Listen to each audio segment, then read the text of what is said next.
Le texte aborde les questions liées à l'amour universel et à l'amour psychologique. L'auteur soutient que l'amour universel est une attraction naturelle et une loi d'attraction, tandis que l'amour psychologique est déterminé par les concepts et la psychologie d'un individu. Selon lui, l'être supramental n'a pas d'amour universel car il n'a pas de désir d'exprimer l'amour ou d'attirer quoi que ce soit. L'amour universel implique d'aimer tout sans préjugés ni partialité. En revanche, l'auteur souligne que l'amour psychologique peut amener à des comportements étouffants ou à des préférences sélectives. L'amour véritable est celui qui ne connaît pas l'amour et qui n'est pas restreint à certaines personnes ou formes d'être par des préjugés psychologiques. L'amour est une force universelle d'attraction qui ne détermine pas où elle va ou ne va pas en fonction de ses préférences. Elle est présente partout, car toutes les choses sont attirées les unes vers les autres. L'homme reste attaché à la terre car il y est attiré, et cela crée une relation d'amour entre eux. L'amour n'est pas un simple phénomène psychologique, mais une énergie qui est présente à tous les niveaux. L'attraction ne peut pas être déterminée par un simple point de vue ou une psychologie, car il s'agit d'un processus complexe. Les phénomènes de répulsion sont en réalité des formes d'attraction plus fortes dans une direction opposée. Dans le continuum spatio-temporel de nos univers, la loi d'attraction est présente. L'être supramental ne cherche pas à adapter quelque chose à son idéologie car il ne recherche rien qui n'est déjà là, mais il est attiré par des formes d'énergie spécifiques en fonction de son taux vibratoire. Il est manipulé par Dieu et se déplace dans des plans construits par l'énergie supramentale. L'individu supramental n'a pas plus d'attraction qu'un autre, mais il est attiré par des événements différents en raison de son taux vibratoire. L'attraction n'est pas nécessairement psychologique, mais peut être mentale, supramentale ou collective. Dans une vision supramentale, on ne peut pas ne pas aimer car l'amour est une réalité incontournable. L'amour psychologique est souvent ce que l'on déteste le plus dans la vie, mais la loi d'attraction reste régie par cette forme d'amour. Une vision supramentale de l'amour humain serait de ne pas avoir besoin de le dire car cela serait évident par la présence de l'autre. La perception psychologique de l'amour ne change rien à cette loi d'attraction. L'être supramental ne souffrirait pas du fait qu'un individu ne voit pas cette loi et serait heureux qu'un autre la voie. L'être humain aime et il aime égoïstement, en canalisant tout vers lui, mais il a aussi un amour universel parce qu'il est dans l'univers. Cependant, la psychologie de l'homme déforme cette énergie d'amour. La loi d'attraction agit toujours, même si dans la psychologie il peut y avoir une illusion de répulsion. En réalité, il n'y a que de l'attraction. Le supramental est attiré par nous, donc il n'y a que la loi d'amour et l'amour universel. Lorsque l'on parle d'amour universel de manière ésotérique, on ne parle pas de l'étendue de cet amour, mais de son caractère total et global. L'énergie vitale est amour et peut guérir. La loi d'attraction est présente à la fois dans le monde physique et psychologique. L'exemple de la soif montre comment notre besoin d'une chose que nous n'avons pas nous pousse à la rechercher. Même psychologiquement, nous pouvons accentuer notre recherche par peur de manquer, illustrant ainsi l'attraction. De même, même si nous repoussons visuellement et matériellement certaines personnes, il y a toujours une attraction énergétique entre les individus. La loi d'attraction ne se limite pas au rapprochement physique, mais agit au niveau énergétique. La masse d'un corps n'est pas simplement liée à sa forme, mais à la quantité d'énergie qu'il peut contenir dans un espace donné. Ainsi, un petit centimètre cube d'atome concentré peut avoir une masse considérable et attirer de nombreuses choses pendant une courte période de temps. L'énergie vitale et psychologique d'une personne peut également influencer ses interactions avec les autres, en attirant ou en repoussant les gens en fonction de sa propre masse énergétique. La théorie exposée dans le texte affirme que les individus sont attirés ou repoussés les uns par rapport aux autres en fonction de la masse d'énergie qu'ils possèdent. Si deux individus se détestent, cela signifie qu'il y a une masse plus forte ailleurs qui les attire. L'attraction dépend de la forme et de la quantité d'énergie que l'on possède. Par exemple, si une grande partie de notre énergie est psychologique, nous serons attirés par des phénomènes psychologiques. L'équilibre entre les énergies déterminera qui sera attiré et qui se déplacera. L'amour universel est une réalité reliée à toute l'existence. La volonté ne suffit pas à faire évoluer génétiquement un individu, il y a d'autres facteurs en jeu. L'évolution de l'homme est influencée par l'expression d'une énergie réelle qui transforme automatiquement le plan vital et la génétique. Cette évolution est indépendante de la volonté de l'homme et fonctionne à l'échelle cosmique. Si un individu ne parvient pas à évoluer de son vivant, il se réincarnera dans un corps plus évolué dans le futur.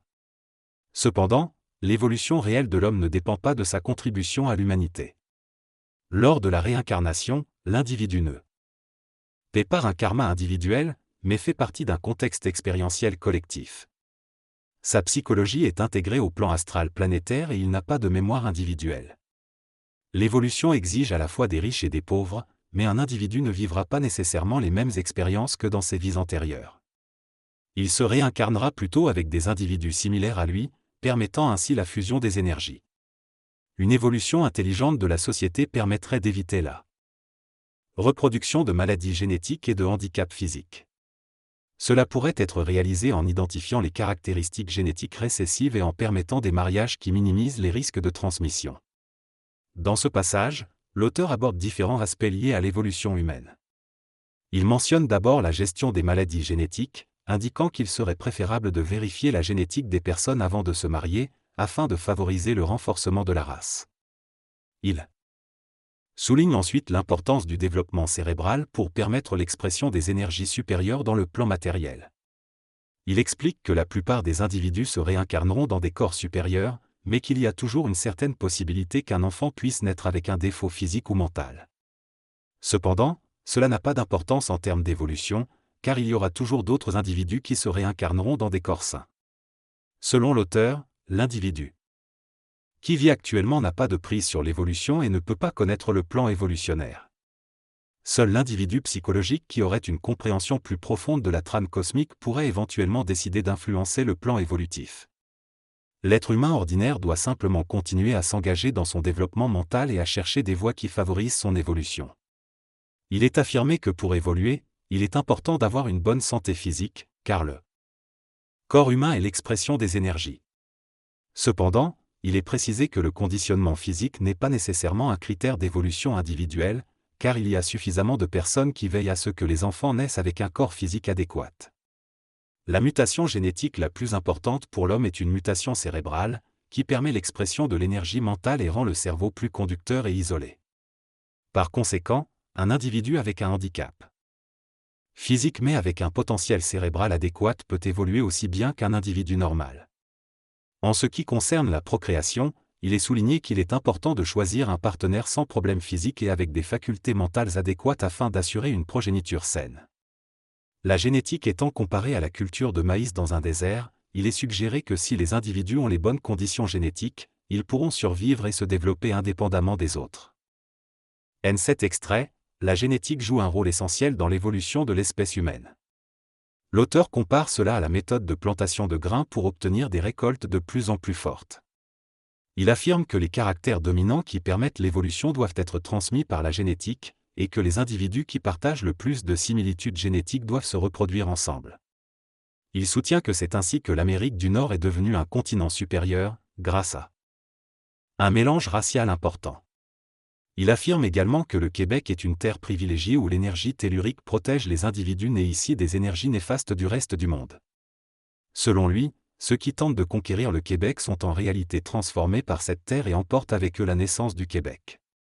Il conclut en affirmant que le continent nord-américain a vu naître une race spécifique, la 6e ou 7e sous-race de la race blanche, et que la génétique a transformé l'identité québécoise, la rendant américaine plutôt que viking. La race du Québec est protégée et conservée par les énergies telluriques de la région. Elle ne peut pas être asservie ou manipulée par d'autres populations. Les races extérieures sont les bienvenues uniquement si elles apportent un potentiel tellurique représentatif de la planète, et non pas religieux ou spirituel. Le Québec devra éventuellement se séparer, car il est déjà séparé sur différents plans. Il y a moins de mélange de races au Québec qu'aux États-Unis ou dans le reste du Canada, car la race québécoise a besoin de se purifier et de se fortifier. Le froid et le chaud renforcent la race québécoise, qui est une race nordique. Les conditions climatiques obligent les habitations à être solides et les êtres humains à être plus résistants. Les premiers colonisateurs du continent nord-américain étaient les descendants des seigneurs de la Lune, qui ont été placés dans une région tellurique proche du Québec et de l'Ontario. Les races nordiques, mongoles, chinoises, soviétiques et européennes ont pu accélérer leur évolution grâce au froid. Le Québec est une région attractive sur le plan tellurique et génétique, mais il doit rester froid pour des raisons qui ne sont pas précisées. Dans ce texte, il est mentionné que l'énergie tellurique, issus du contexte planétaire, renforcent l'homme et la race humaine. Cela se fait à travers différentes énergies, telles que l'énergie solaire, psychologique, mentale et supramentale. L'énergie radioactive, qui n'agit que sur la génétique, peut entraîner des mutations involutives chez l'homme. Cependant, l'évolution biologique naturelle de l'homme est considérée comme bénéfique. L'énergie supplémentaire, provenant du contexte extraplanétaire, ne protège pas le code génétique, mais peut guider l'individu vers des endroits spécifiques de la planète. L'énergie tellurique, quant à elle, renforce le code génétique et permet une évolution améliorée de la race humaine, comme dans la région du Québec. En ce qui concerne les mages de Sion, le texte explique qu'ils préfèrent ne pas en parler, mais mentionne que les grands maîtres ont atteint une fusion de différentes corporalités avant terme en relation avec l'énergie supramentale. Travailler dans un deuxième plan supramental après avoir fusionné dans les plans planétaires est appelé la bilocation. Avant de pouvoir atteindre la bilocation, il est nécessaire de maîtriser la quadrilocation, c'est-à-dire travailler sur les plans physique, vital, astral et mental. L'objectif est de trouver l'utilité des différents corps, physique, vital, astral, mental, et de travailler en collaboration avec eux. Une fois cette cohérence atteinte, il est possible d'entrer en contact avec une énergie extraplanétaire et de travailler à la fois dans les plans planétaires et extraplanétaires, créant ainsi une bilocation. Cependant, il est important de ne pas fusionner complètement avec l'énergie supramentale, car cela empêcherait d'attirer l'énergie divine. Le Prieuré de Sion est une organisation qui cherche à amener l'humanité à fusionner avec l'énergie supramentale, mais il sera combattu par d'autres entités qui préconisent un cheminement plus équilibré vers la fusion avec l'énergie divine. La masse humaine a la capacité d'attirer ces énergies, mais fusionner prématurément empêche la relation entre les différentes énergies. Il est question d'une nouvelle forme d'énergie liée à un plan planétaire. Un individu du plan supramental fusionne avec le plan planétaire, il apporte une énergie supramentale qui s'ajuste à l'énergie mentale et psychologique de l'homme. Actuellement, les individus au Québec sont reliés à un ajusteur de pensée collectif plutôt qu'à un ajusteur personnalisé, car ils n'ont pas encore suffisamment d'énergie pour attirer un ajusteur individuel. Ceux qui fusionnent avant terme rejoignent le clan des maîtres dans l'Agartha et travaillent à accélérer l'évolution de l'humanité pour créer une nouvelle race évoluée sur Terre. Une fois qu'un nombre suffisant d'individus seront fusionnés, ils pourront attirer les énergies divines et bouddhiques, ce qui permettra l'émergence d'une nouvelle forme d'être. Cependant, cette fusion complète d'énergie supramentale, mentale, vitale, célestrale et physique n'a pas encore été atteinte par les êtres humains connus actuellement. Le but ultime est de permettre à l'humanité de progresser sans avoir besoin de maîtres. Selon l'opinion exprimée, l'évolution ne connaît pas de frein et se manifeste de différentes manières. Cependant, l'expérience de la planète Terre est unique et ne cherche pas à reproduire les expériences déjà vécues sur d'autres planètes. Pour que l'être humain puisse évoluer, il doit d'abord connaître les autres plans galactiques afin de fusionner avec eux. Par ailleurs, il est souligné que les priorités de l'organisation du Prieuré de Sion et de l'Agartha sont de plus en plus sataniques, malgré leurs origines antérieures. Le Prieuré de Sion est décrit comme l'expression matérielle et manipulatrice des intentions de l'Agartha, et ils sont considérés comme réellement dangereux sans plus de détails. Une pause est annoncée avant de continuer.